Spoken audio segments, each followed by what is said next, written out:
Estas preguntas sirven de guía para examinar el estado de las diócesis en la asunción del espíritu de Aparecida, y son preguntas que conviene nos hagamos frecuentemente como examen de conciencia. Son preguntas que uno se las hizo una vez, cree que está bien, pero cuando se las hace otra vez a los 15 días o cuando hace una reunión en su parroquia, en su diócesis, se da cuenta que todavía hay que ahondar más, ¿no? Primera pregunta. ¿Procuramos que nuestro trabajo y el de nuestros presbíteros sea más pastoral que administrativo? Esto para los obispos es clave, ¿no? Una visita pastoral a una parroquia,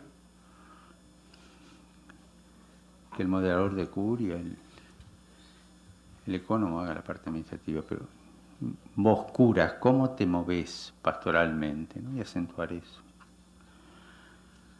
¿Quién es el principal beneficiario de la labor eclesial? ¿La Iglesia como organización o el pueblo de Dios en su totalidad? Segunda, superamos la tentación de atender de manera reactiva los complejos problemas que surgen. Creamos un hábito proactivo. Promovemos espacios y ocasiones para manifestar la misericordia de Dios. Para mí esto es clave, ¿eh? Estoy convencido que este es el tiempo de la misericordia de Dios para su Iglesia. Marcaría como prioridad ese, no sé, es reducirlo, decirlo así, pero ese apostolado de la misericordia, la dimensión misericordiosa de la Santa Madre Iglesia, la maternalidad de la Iglesia que cura heridas, ¿no? que va ayudando. Este cambio de época, lo comentaba ayer con los obispos brasileños, está lleno de heridos. Gente que dejó la Iglesia por la mitad, que se fue, que volvió, y cada uno puede pensar, bueno, vamos a hacer un curso, que esto, que aquello. Mirá, después de una batalla, lo primero que hay que hacer en un hospital de campaña es curar las heridas. Creo que hoy día la pastoral tiene que plantearse eso seriamente. La pastoral de la Madre Iglesia. Curar tantas heridas de gente que se fue, que se quedó a mitad camino, que se confundió, que se desilusionó, que esa pastoral de la misericordia, ¿no? No en vano Juan Pablo II tuvo una visión, un olfato de que la cosa podía ir por aquí. Hay una intuición muy grande en Juan Pablo. Bueno, lo marco. Promovemos espacios y ocasiones para manifestar la misericordia de Dios. Somos conscientes de la responsabilidad de replantear las actitudes pastorales y el funcionamiento de las estructuras eclesiales buscando el bien de los fieles y de la sociedad.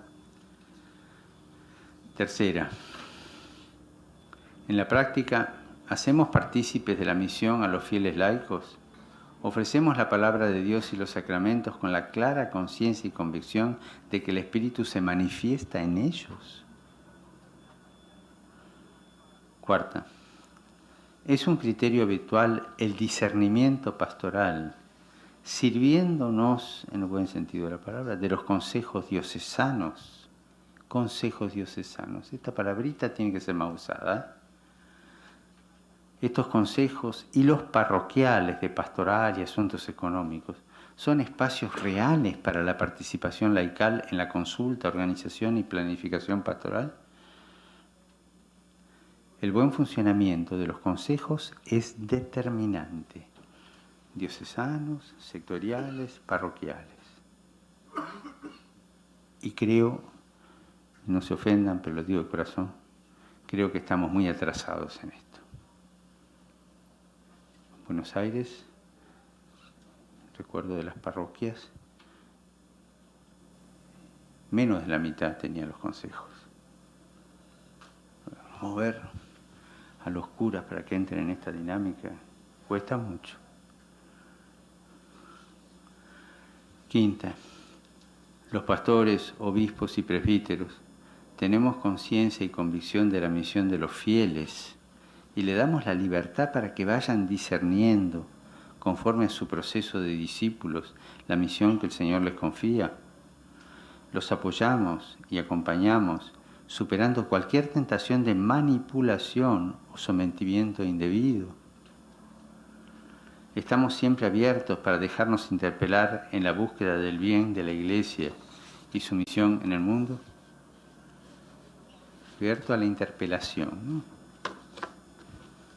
Sexto, los agentes de pastoral y los fieles en general se sienten parte de la Iglesia, se identifican con ella y la acercan a los bautizados y distantes y alejados.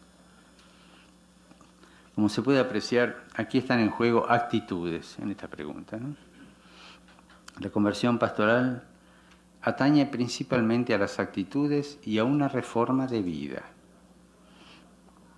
Un cambio de actitudes necesariamente es dinámico, entra en proceso. Y solo se lo puede contener acompañándolo y discerniendo. Un proceso de cambio de actitudes necesita del obispo acompañamiento y discernimiento. Es importante tener siempre presente que la brújula para no perderse en este camino es la de la identidad católica concebida como pertenencia eclesial. Esa es la brújula, lo católico como pertenencia eclesial.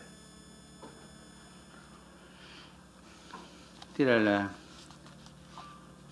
primera parte de renovación interna de la Iglesia, que, acuérdense, discipulado, pertenencia eclesial. ¿Cuáles son los desafíos? Primero, desafío, renovación interna de la Iglesia. Segundo desafío, pero no lo pongo en orden, son dos desafíos. Diálogo con el mundo actual. Los dos tienen que darse contemporáneamente. Hace bien recordar las palabras del Vaticano II. Los gozos y las esperanzas, las tristezas y las angustias de los hombres de nuestro tiempo, sobre todo de los pobres y de cuantos sufren, son a la vez gozos y esperanzas, tristezas y angustias de los discípulos de Cristo. Aquí reside el fundamento del diálogo con el mundo actual. La respuesta a las preguntas existenciales del hombre de hoy, especialmente de las nuevas generaciones, atendiendo a su lenguaje, entraña un cambio fecundo que hay que recorrer con la ayuda del Evangelio, del Magisterio y de la doctrina social de la Iglesia. Los escenarios y areópagos son de lo más variados. Por ejemplo, en una misma ciudad, la megápolis, ¿no?, existen varios imaginarios colectivos que conforman diversas ciudades imaginarias. Las tribus urbanas, por ejemplo, un fenómeno. Es decir, bueno, yo no voy a hacer todo un movimiento diocesano para atender las tribus urbanas, pero las tribus urbanas son un fenómeno de la variedad, representan algo mucho más profundo, una variedad, una manera nueva, distinta de organizarse de las megápolis, ¿no? Es un desafío enorme ese.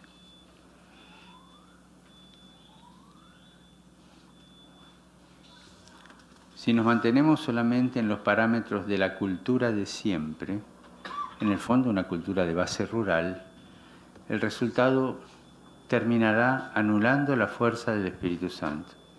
Dios está en todas partes. Hay que saber descubrirlo para poder anunciarlo en el idioma de esa cultura. Y cada realidad, cada idioma tiene un ritmo diverso. Este es un desafío de este cambio de época, ¿no? Después supongo que se reordenará de nuevo, pero a nosotros nos toca vivir y evangelizar en este cambio de época.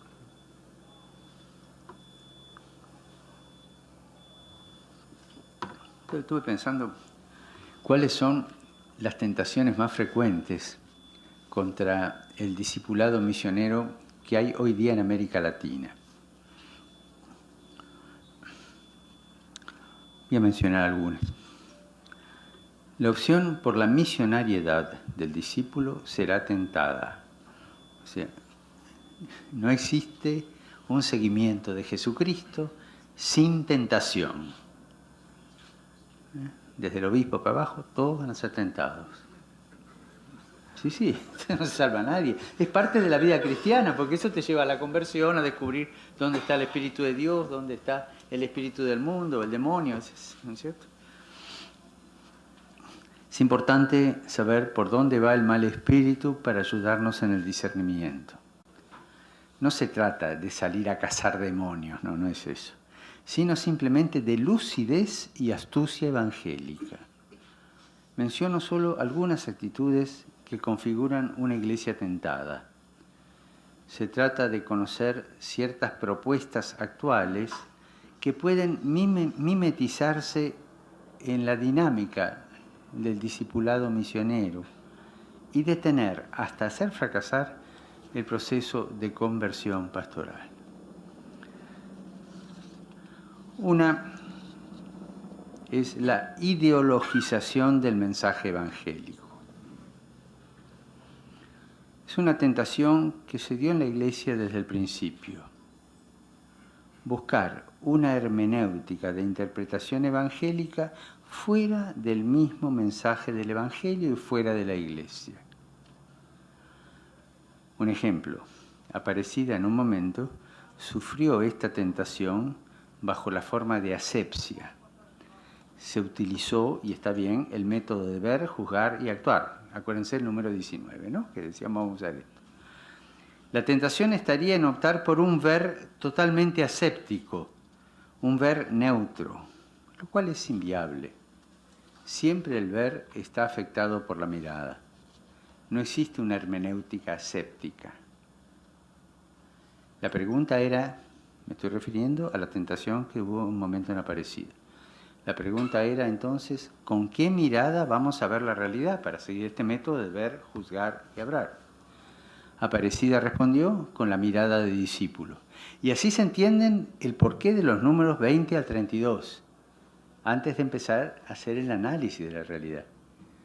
Era como un colirio, o sea, una purificación de la mirada de discípulo. Entonces nuestra hermenéutica es discipular. Hay otras maneras de ideologización del mensaje. Actualmente aparecen en Latinoamérica y el Caribe propuestas de esta índole. Entonces, sigo con esta tentación de la ideologización y menciono algunas ideologizaciones que aparecen, las que veo yo, capaz que hay más, seguro que hay más y que ustedes pueden ampliar este catálogo. Primero, el reduccionismo socializante. Es la ideologización más fácil de descubrir. Enseguida se pesca. En algunos momentos fue muy fuerte. Se trata de una pretensión interpretativa en base a una hermenéutica según las ciencias sociales. Abarca los campos más variados, desde el liberalismo de mercado hasta la categorización marxista. Hubo épocas donde estuvo más de moda uno, más de moda otro, ¿no es cierto? Interpretaciones de tipo socializante. Otra ideologización es la ideologización psicológica. Se trata de una hermenéutica elitista que en definitiva reduce el encuentro con Jesucristo y su ulterior desarrollo a una dinámica de autoconocimiento. Suele darse principalmente en cursos de espiritualidad, retiros espirituales. Termina por resultar una postura inmanente y autorreferencial. No sabe de trascendencia y por tanto no sabe de misionariedad.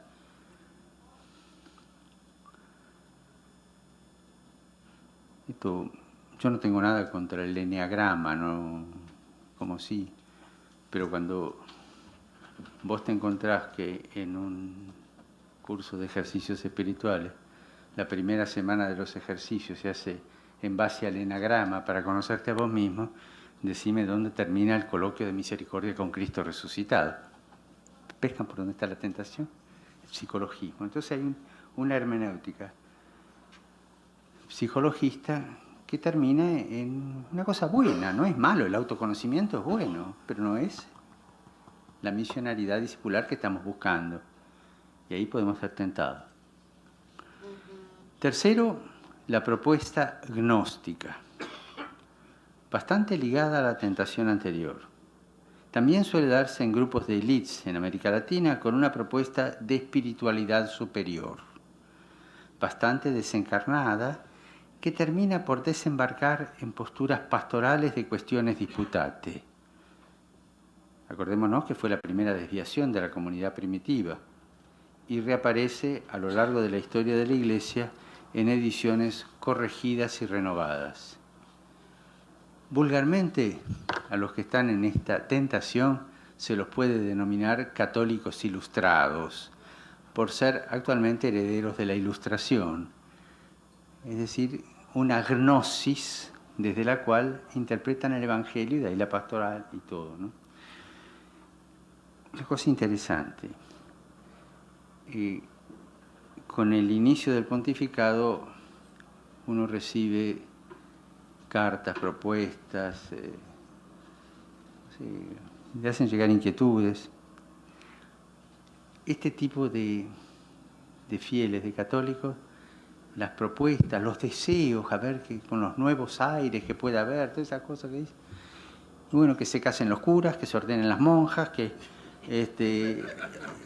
claro, que se dé la comunión a los divorciados, que no van al problema de fondo real, sino a estas pequeñas posturas ilustradas que nacen precisamente de este tipo de hermenéutica. Una cuarta es la propuesta pelagiana. Esto se da mucho en América Latina ahora. Aparece fundamentalmente bajo la forma de restauracionismo. Ante los males de la Iglesia se busca una solución solo en la disciplina, en la restauración de conductas y formas superadas que, incluso culturalmente, no tienen capacidad significativa. En América Latina suele darse en pequeños grupos, en alguna nueva congregación religiosa, nuevas congregaciones religiosas, en tendencias exageradas a la seguridad doctrinal o disciplinaria. Fundamentalmente es estática. Si bien puede prometerse una dinámica, pero hacia adentro, involuciona, busca recuperar el pasado perdido. Y créanme que a mí me asusta esta. La Iglesia es un desastre. Escuché cuando el primer año del pontificado de Benedicto XVI tuve que intervenir en un caso con un fundador de un movimiento de este signo. Y su discurso terminó diciendo: la Iglesia como está ahora hay que dejar que fracase sola, porque ni Benedicto XVI con toda la teología que sabe la va a poder salvar. Y nosotros armar nuestros cuadros, nuestras congregaciones para renovar la Iglesia. Es el restauracionismo, ¿no? Una especie de cobertizo, ¿no?, que va acumulando debajo este tipo de variedades. Bueno, respecto a la ideologización, creo que con estos 4 basta, hay muchos más, ¿no? Otra tentación es el funcionalismo. Su acción en la Iglesia es paralizante, es lo contrario a la misionariedad, porque hay como un engaño ahí. El funcionalismo, más que con la ruta, se entusiasma con la hoja de ruta. La concepción funcionalista no tolera el misterio, va a la eficacia. Reduce la realidad de la Iglesia a una estructura de una ONG. Lo que vale es el resultado constatable y las estadísticas. De aquí se va a todas las modalidades empresariales de Iglesia. Constituye una suerte de teología de la prosperidad en lo organizativo de la pastoral. Acá hay un problema que se da en algunas conferencias episcopales. Creo que la tentación se da en todas, pero en algunas se dio con más fuerza, que es la elefantiasis de la conferencia, ¿no? Y entonces abrimos y abrimos y abrimos más sectores o la organización, ¿no es cierto? Y eso a la última instancia diluye la eficacia y nos hace ilusionar con un eficientismo que no es el de la gracia, no es el de la misión, es otro tipo de eficiencia, ¿no? Más empresarial. Tercera tentación, me preocupa, es el clericalismo. Es una tentación muy actual, en Latinoamérica, por supuesto. Curiosamente, en la mayoría de los casos de clericalismo, se trata de una complicidad pecadora. El cura clericaliza y el laico le pide por favor que lo clericalice, porque en el fondo le resulta mucho más cómodo, ¿no? Es así. Busquemos si es así. El fenómeno del clericalismo explica, en gran parte, la falta de adultez y de cristiana libertad en parte del laicado latinoamericano. O no crece, la mayoría, o se acurruca en cobertizos de ideologizaciones como las ya vistas, o en pertenencias parciales y limitadas. Existe en nuestras tierras una forma de libertad laical. Está atento a esto porque es bueno. A través de experiencias de pueblo, el católico como pueblo, formando parte del pueblo, es decir, del pueblo de Dios, ¿no? A través de la pertenencia a la Iglesia. Aquí sí se ve una mayor autonomía sana en general y se expresa fundamentalmente en la piedad popular. El capítulo de Aparecida sobre piedad popular describe con profundidad esta dimensión.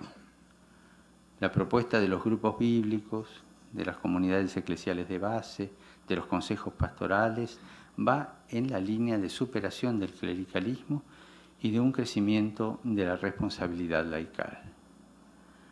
Podríamos seguir describiendo algunas otras tentaciones contra el discipulado misionero, pero creo que con estas ya nos basta, son las más importantes que, a mi parecer, tienen más fuerza en este momento de América Latina y del Caribe.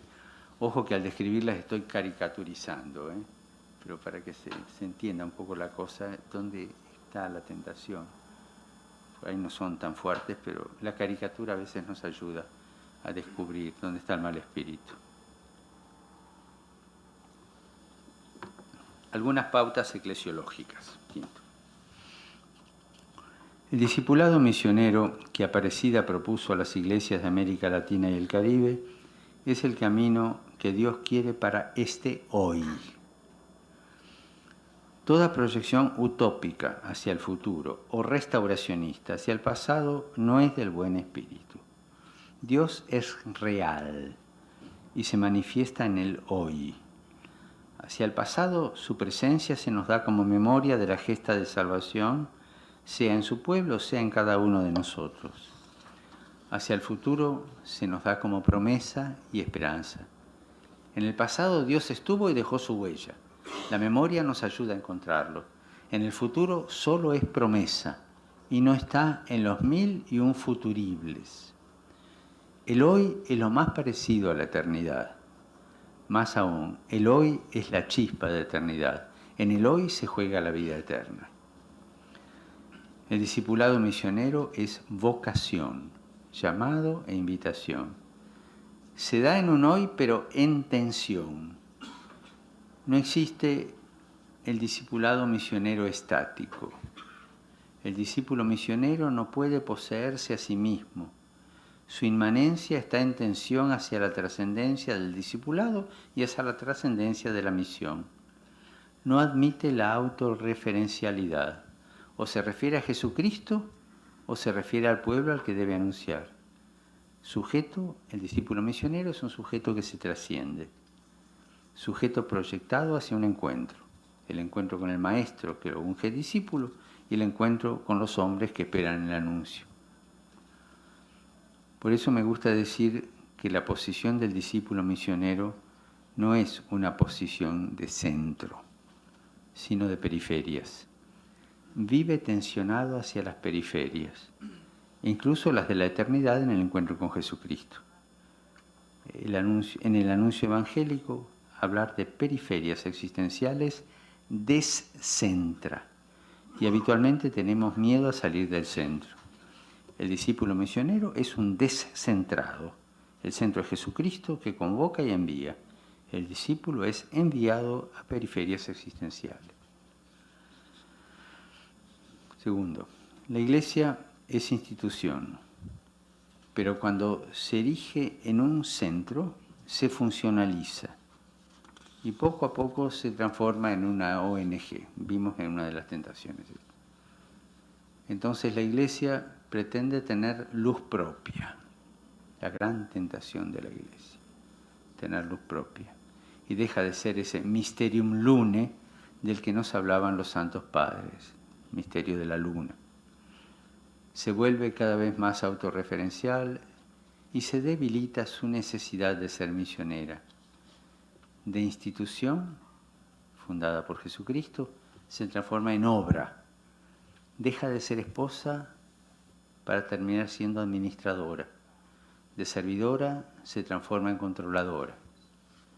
Aparecida quiere una iglesia esposa, madre, servidora, facilitadora de la fe y no tanto controladora de la fe.